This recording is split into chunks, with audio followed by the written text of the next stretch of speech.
A plane ticket to San Francisco sat in my hand, my heart racing with dreams of a future with Isabel. Then a secret text on her phone shattered everything. I met Isabel on a dating app, one of those serious ones promising real connections, not fleeting hookups.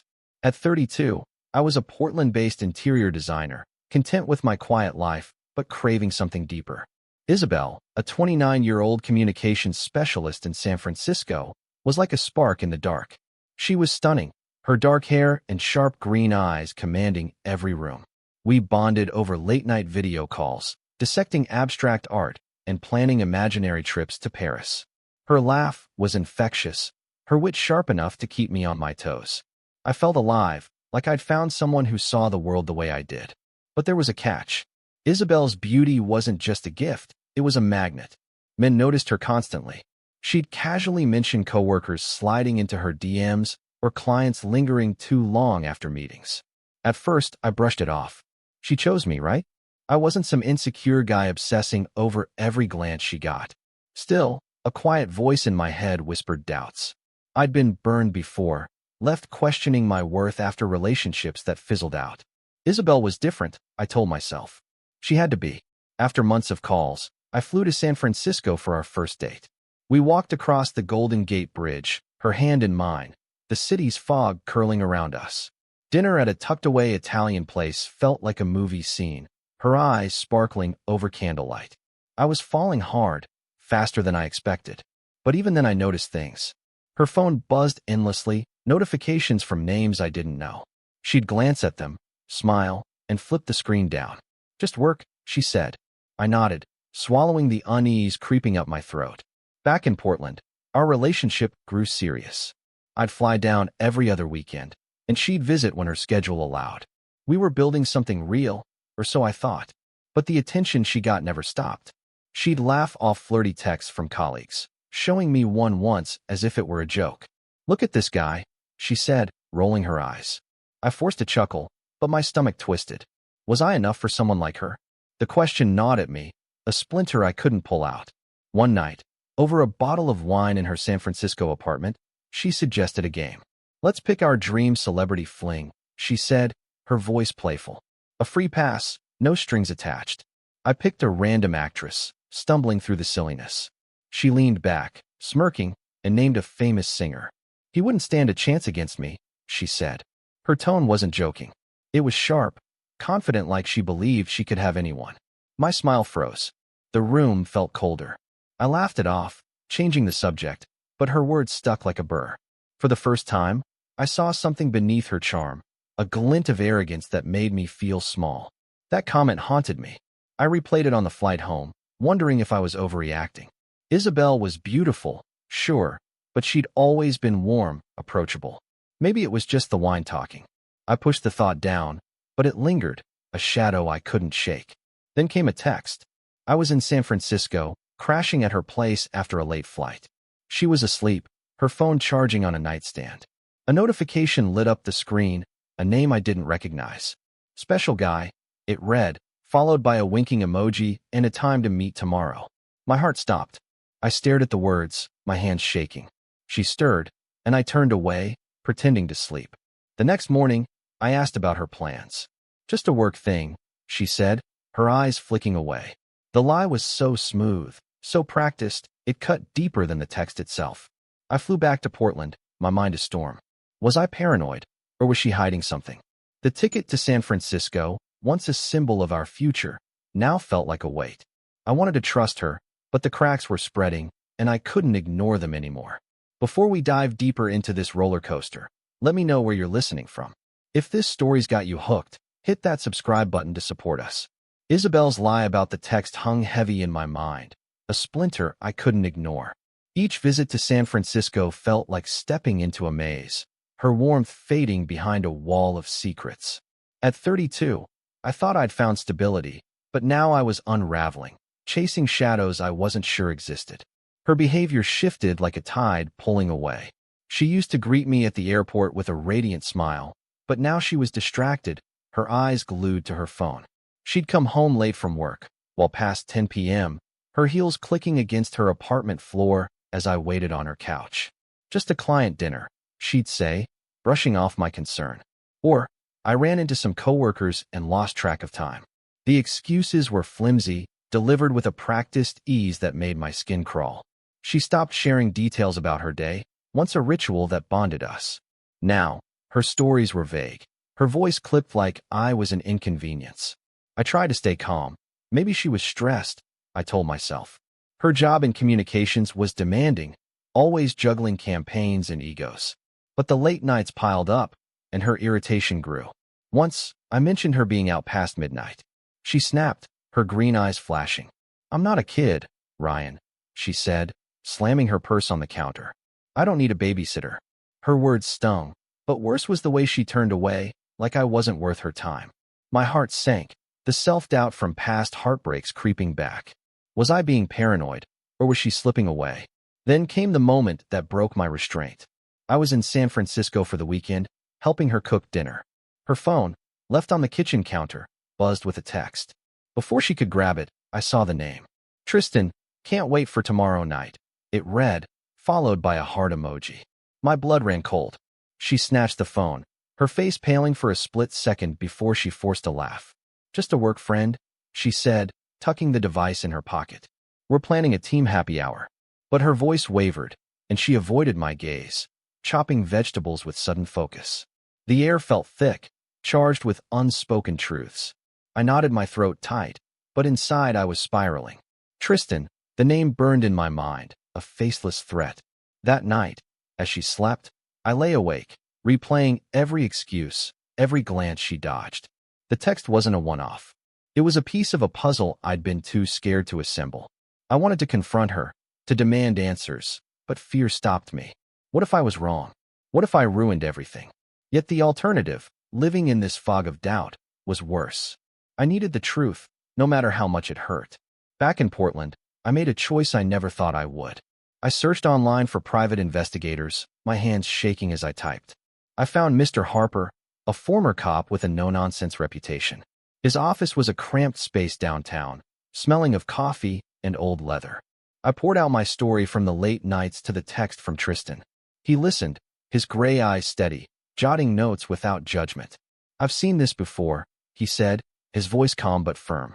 "Give me 5 days, and I'll get you answers. Don't contact her about this. Let me do my job." I agreed, my stomach churning. Hiring a stranger to follow my girlfriend felt like betraying her. But her secrets had betrayed me first. As I left his office, the weight of my decision settled in. 5 days. 5 days to uncover whether Isabel was still mine, or if I'd been a fool all along. The truth was coming. I wasn't sure I was ready. The 5 days missed her. Harper needed felt like a lifetime, each hour heavy with dread. Isabel's text from Tristan, her evasions, and her coldness churned in my mind. A storm I couldn't escape. I was 32, staring down a truth that could shatter everything I'd built with her. Portland's gray skies mirrored my unease. But I clung to a sliver of hope that I was wrong. Mr. Harper called on the 5th day, his voice steady over the phone. "I have what you need," he said. "Come to my office." My hands trembled as I drove downtown, the city blurring past. His cramped office smelled of stale coffee. The same as before, but now a manila envelope sat on his desk, its weight pulling the air from the room. He offered to explain first, or let me see the evidence. "Tell me," I said, my voice barely above a whisper. I needed his words to brace me for the blow. He took a breath and laid it bare. "Isabel was cheating," he said. He'd followed her to a boutique hotel in San Francisco 3 times, always with the same man. Tristan, a coworker. They arrived separately but left together, laughing, touching, like a couple with no secrets. He had photos, timestamps, even a receipt from the hotel bar. My chest tightened, each detail ablaid. I nodded, unable to speak, and he slid the envelope toward me. I opened it with shaking hands. There they were, Isabel, her dark hair catching the light, smiling up at Tristan outside the hotel. Another shot showed them kissing, her hand on his chest, intimate and careless. The images burned into me, undeniable proof that the woman I loved had betrayed me. I flew to San Francisco that night, the photos tucked in my bag like a grenade. Isabel was home when I arrived, scrolling on her phone, oblivious. I asked her to sit, my voice calm but brittle. "We need to talk," I said. Her eyes narrowed, sensing trouble, but she sat, crossing her arms. I told her everything. The investigator of the hotel, Tristan. Her face went pale, her lips parting in shock. For a moment, I thought she'd confess, maybe beg forgiveness. Instead, she laughed, a sharp cutting sound. "So what?" she said, leaning back. "It was just fun, Ryan. You think you'll do better than me? You're lucky I even gave you a chance." Her words were venom, each one slicing deeper. She called me ordinary, a nobody who'd never match her. Then came the moment that broke me. I reached into my pocket, pulling out the silver necklace I'd given her for our 1-year anniversary, a delicate chain with a pendant she'd once loved. I set it on the table, a silent plea for remorse. She scoffed, grabbed it, and flung it across the room. "It's worthless," she said, "just like this drama." The chain hit the wall with a soft clink, and something in me snapped. My love for her, my hope, crumbled into ash. I stood, my voice steady despite the ache. "I deserve better," I said. "I'm done." I grabbed my bag, leaving her frozen on the couch, her smirk fading as I walked out. The San Francisco night was cold, the city's hum distant as I checked into a cheap motel. I sat on the stiff bed, the photos scattered beside me, and let the pain hit. Isabel's betrayal wasn't just the affair. It was her cruelty, her belief that I was beneath her. I poured my heart into her, planned a future, and she tossed it aside like garbage. Yet, amidst the hurt, a spark of resolve flickered. She was wrong about me. I wasn't nothing. I'd prove it, not to her, but to myself. Leaving that apartment was the hardest thing I'd ever done, but it was also freedom. Isabel's words couldn't hold me anymore. I didn't know what came next, but I knew I'd never go back. The truth had gutted me, but it also set me free, and I was ready to rebuild, one painful step at a time. Isabel's necklace lay shattered on her apartment floor, a symbol of the life I'd left behind. At 32, I was starting over in Portland, my heart bruised but not broken. The pain of her betrayal clung to me like damp fog, but I refused to let her words define me. I wasn't nothing, and I'd prove it, even if I didn't know how. The weeks after the breakup were a blur. I rented a small studio apartment, its bare walls mirroring my emptiness. Work became my anchor, designing cozy homes for clients while my own life felt barren. Isabel tried to reach me, her texts dripping with mockery. "You'll miss me," she wrote, her words sharp as ever. I blocked her, each tap on my phone a small act of defiance. But at night alone, her voice echoed in my head, calling me ordinary, unworthy. I fought those doubts, pouring myself into routine, but the hurt lingered, a quiet ache that followed me everywhere. I wasn't sure about the college reunion. It was a decade since I graduated, and the idea of small talk with half-forgotten faces felt daunting. But a friend convinced me, saying it'd be good to reconnect. I went, stepping into a Portland banquet hall filled with laughter and nostalgia. The room buzzed with old classmates, their lives polished for show. I felt out of place, a man still piecing himself back together. Then I saw Maya, a vibrant photographer who'd been kind to me back in school. She waved me over, her grin wide and genuine, cutting through my fog. We caught up over drinks, her energy infectious. She asked about my life, and I dodged the details, not ready to unpack Isabel's betrayal. When I mentioned mutual friends, Maya's eyes lit up at Sienna's name. Sienna, a classmate who'd become a renowned investigative journalist, was someone I remembered fondly, but hadn't spoken to in years. Maya leaned in, her voice low, like she was sharing a secret. "Sienna had a crush on you back then," she said, laughing softly. "She still talks about you, you know?" My heart skipped, the words catching me off guard. Sienna, with her sharp mind and quiet strength, liking me? It seemed impossible, a dream too big for someone like me. Before I could dismiss it, Maya pulled out her phone, scrolling to an old photo. It was me, 22, laughing at a college picnic. My hair messy from a game of frisbee. Sienna had kept it, Maya said, all these years.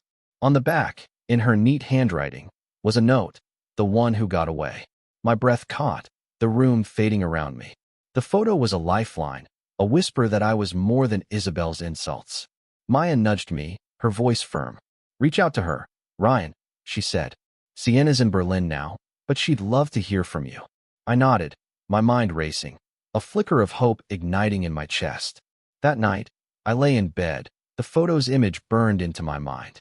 Sienna had seen something in me, even when I couldn't see it myself.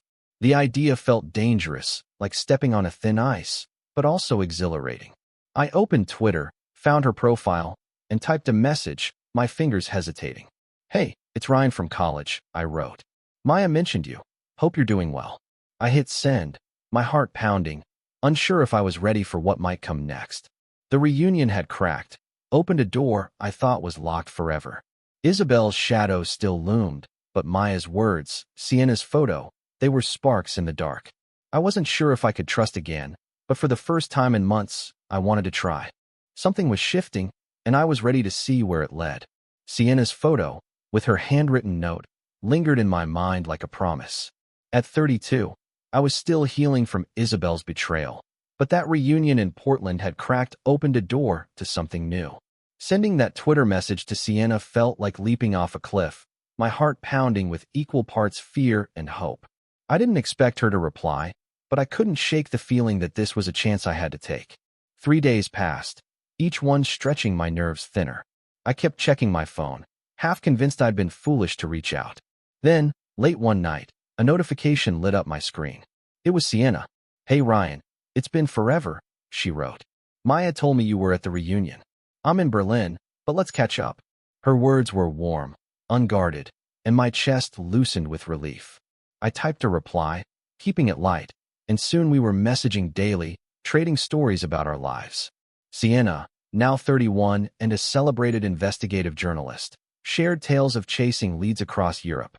I told her about my interior design work, leaving out the scars Isabel left behind.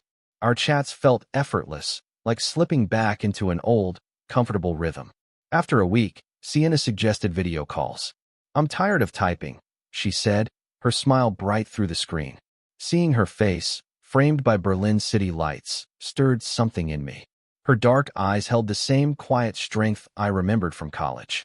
But now there was a depth, a hint of battles fought and won. She opened up about her career, the late nights, poring over documents, the risks she took for truth. I share my passion for creating spaces that felt like home, though I admitted mine still felt empty.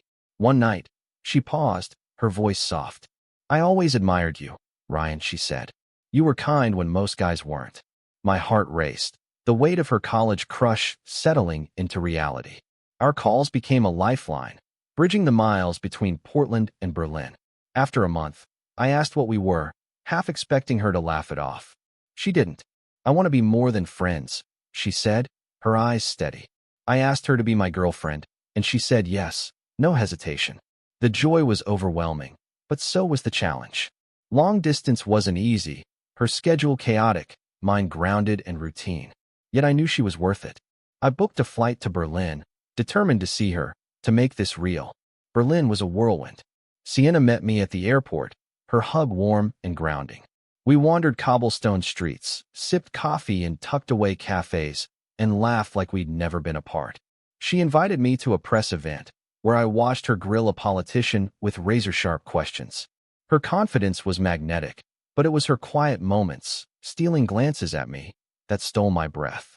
One evening, over dinner, she slid a small notebook across the table. "I kept a journal in college," she said. "You're in it." I opened it, my hands trembling, and found pages about me, my kindness, my laugh, written when we were just kids. I was speechless, tears pricking my eyes. She'd seen me, truly seen me, when I felt invisible. The trip wasn't all bliss. I posted a Berlin photo on Instagram stories, forgetting Isabel was still on my close friends list. Hours later, her message hit like a slap. "Nice try, Ryan," she wrote. "Playing tourist with some nobody?" I stared at the words, anger flaring. Before I could respond, fate intervened. Back in Portland, I stopped at a coffee shop and saw Tristan, Isabel's fling, at the counter. He recognized me, smirking.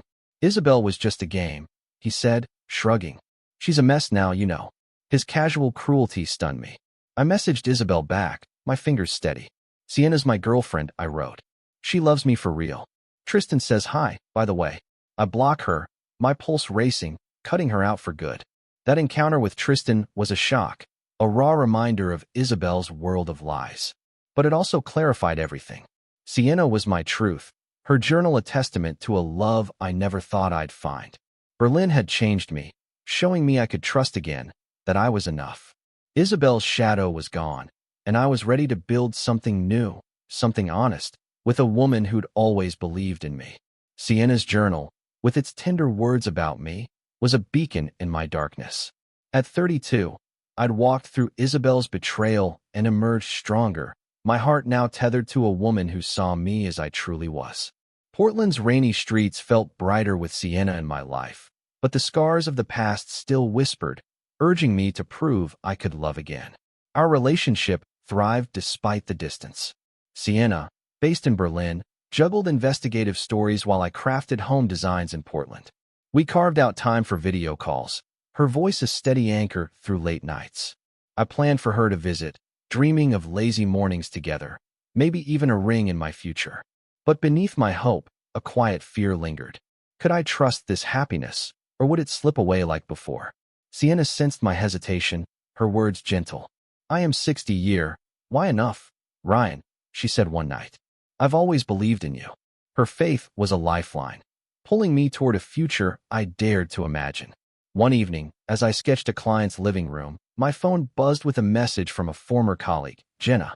"Isabel's life had unraveled," she wrote. After her fling with Tristan ended, rumors of their affair leaked at her firm, costing her a promotion. She'd left San Francisco, taking a lower-tier job in Seattle, her social media now a ghost town. Jenna added a detail that chilled me. Isabel had asked about me, her tone bitter, claiming I'd ruined her life. The news landed like a stone in my gut. I felt no triumph, only a hollow pity. Isabel's arrogance had built her world, and now it had collapsed under its own weight. The next day, an email arrived, marked urgent. It was from Isabel. "I'm sorry, Ryan," she wrote. "I was wrong. I miss you." My heart raced, not with longing, but with unease. Her words felt calculated, a last grasp for control. I stared at the screen, memories of her cruelty flashing, the necklace she threw, her mocking laughter. I deleted the email, my fingers steady, choosing silence over her chaos. She didn't deserve my response, and I didn't owe her my peace. Then came a moment that sealed my path forward. Sienna flew to Portland for a week, her presence filling my apartment with warmth. One night, as we sipped wine on my couch, she handed me a small, worn box. "I found this in Berlin," she said, her eyes soft. Inside was a vintage compass, its needles steady despite its age. "It's for your journey," she said. "You'll always find your way." I opened it, and tucked beneath the compass was a folded note, her handwriting familiar from her college journal. It read, "You're my home, Ryan." I choked up, the weight of her love grounding me. The compass wasn't just a gift, it was a promise, a reminder that I'd navigated betrayal and found my true north. That week with Sienna showed me what love could be. Honest, patient, real. We walked along the Willamette River, her hand in mine, planning her next visit, maybe a shared apartment someday. Isabel's shadow had no power here. Her downfall was her own making, a lesson in the cost of pride. I'd learned something deeper. Happiness wasn't about proving others wrong, but about embracing those who saw my worth. Sienna's compass sat on my desk, a daily reminder to trust myself, to choose love over fear. Looking back, Isabel's betrayal was a painful gift. It broke me, but it also led me to Sienna, to a life I never thought possible. I was enough, not because of who I'd left behind, but because of who I'd become. My journey wasn't over, but with Sienna by my side, I was ready for whatever came next. This journey's wrapped up with a whirlwind of emotions. Does this ending feel right to you? Or did it catch you off guard? Share your thoughts below. If this story hit home, drop a like and subscribe for more raw, real tales. Thanks for sticking with me. See you in the next one.